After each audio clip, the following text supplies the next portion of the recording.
ఈరోజు మన straight point Telangana tapes ప్రభుత్వం ఏం సాధించింది. ఈ తెలంగాణ టేప్స్ అనే ఎపిసోడ్ని నిన్న హరీష్ రావు గారు వెళ్ళారు, ఇవాళ కేటీఆర్ వెళ్ళారు. వెళ్ళిన తర్వాత వారిని ఒక 7 గంటలు వీరిని ఒక 7 గంటలు విచారించడం జరిగింది. ఇది గత 2 సంవత్సరాలుగా సాగుతూ ఉంది. అసలు ఫోన్ ట్యాపింగ్ జరిగిందా?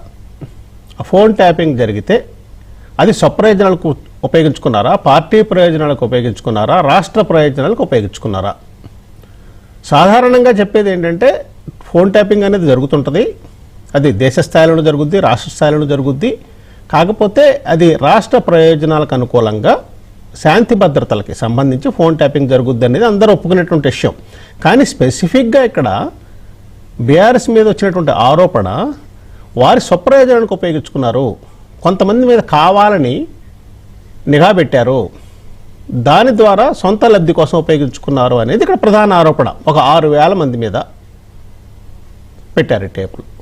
అంటే ఈ ఫోన్ ట్యాపింగ్ పెట్టడం ద్వారా తమ పార్టీని బలిష్టం చేసుకోవటం, అవతల పార్టీని వీక్ చేయటం, లేకపోతే ప్రత్యర్థుల యొక్క కదలికలను గమనించటం, ఇది మెయిన్.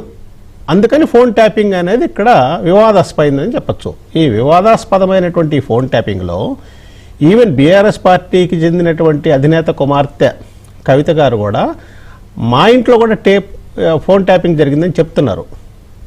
మరి ఇక్కడికి వచ్చేటప్పటికి నిన్న హరీష్ రావు గారు కానీ కేటీఆర్ గారు కానీ ఏం చెప్తున్నారు? అసలు మమ్మల్ని ఏం అడగలేదు, అడిగిన ప్రశ్నలు అడిగారు, అడిగినవే అడిగారు, మమ్మల్ని మేమే ప్రశ్నలు అడిగాము, మేమే క్వశ్చన్ చేశాము అని చెప్పి ఫోన్ ట్యాపింగ్ని తమకు అనుకూలంగా తిప్పుకునే ప్రయత్నం జరిగింది.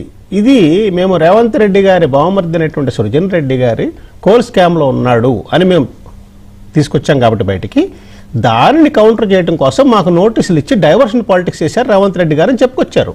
ఇది డైవర్షన్ పాలిటిక్సా? నిజంగానే ఫోన్ ట్యాపింగ్ అనేది ఒక దశకి చేరుకున్నదా? దాన్ని ఎట్లా చూడొచ్చు అన్నది వాళ్ళ మన టాపిక్.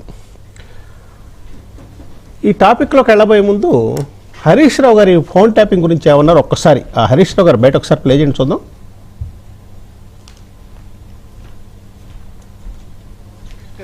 మీరిచ్చిన నోటీసులు మాకు దక్కిన గౌరవంగా భావిస్తాం.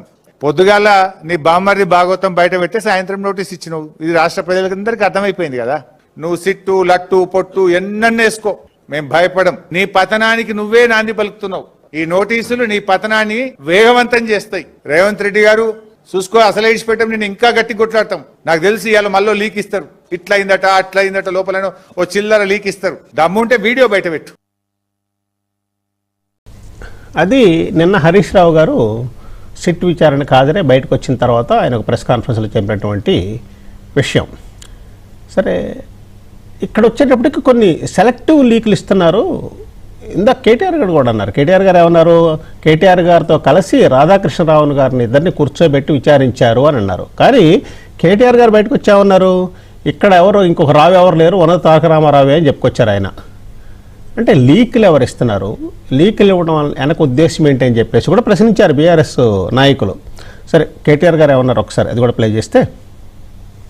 ధారావాహికగా మాదిరిగా ఏదైతే నడుపుతున్నారో ఒక సీరియల్ లాగా, అదే పరంపరలో అడిగిన ప్రశ్ననే అడుగుడు, మళ్ళీ అడుగుడు, ఒక 300 పేర్లు చదువుడు, ఈయన తెలుసా ఈయన తెలుసా ఈయన తెలుసా ఫలానా ఆయన తెలుసా, దాంతోనే 2-3 గంటలు టైంపాస్ చేసుడు తప్ప అక్కడ విషయం ఏమీ లేదు.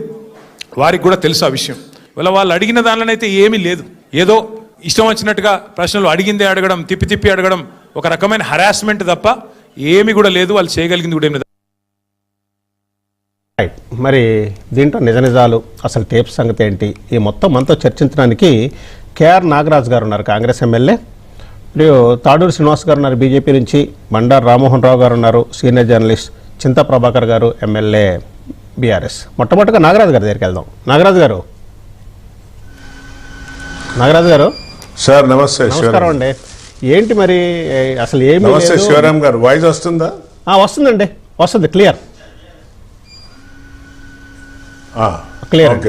అసలు ఏమీ లేదు, లొట్ట పీసుకేసాను ఒక ఆయన అంటాడు, ఒక ఆయన నేనే ప్రశ్నలు అడిగాను సిట్ని అంటారు. అని ఎవరిని ప్రశ్నలు అడిగారు? అసలు పిలిచింది ఏంటి? సిట్ని ప్రశ్నలు అడిగించుకోవడానికా, ప్రశ్నలు అడగడానికా? సార్ నమస్తే. ఇప్పుడు అందరికీ నమస్కారం, డిబేట్లో ఉన్న వారందరికీ కూడా. సో ఇది వాళ్ళంతా వారి యొక్క అధిక ప్రసంగం, వారి యొక్క అధిక మాటలతోనే ఈ విధంగా తయారవుతుంది తెలంగాణ. వారు ఒక అధికారులు అంటే రెస్పెక్ట్ లేదు, ఒక సీఎం గారు అంటే రెస్పెక్ట్ లేదు, ఇర్రెస్పెక్ట్గా మాట్లాడడం, లొట్ట పీస్ కేసులు అనడం, చట్టం అంటే భయం లేదు, చట్టం అంటే గౌరవం లేదు, పోలీసులను బెదిరించడం, మళ్ళీ మేమేస్తాం 2 సంవత్సరాల తర్వాత పోలీసు వాళ్ళని అందరినీ కూడా మళ్ళీ ఇదే విధంగా జైలుకు పంపుతాం అని ఈ విధంగా ఈ అకృతమైన చేష్టలతోని, అకృతమైన మాస్టర్లతో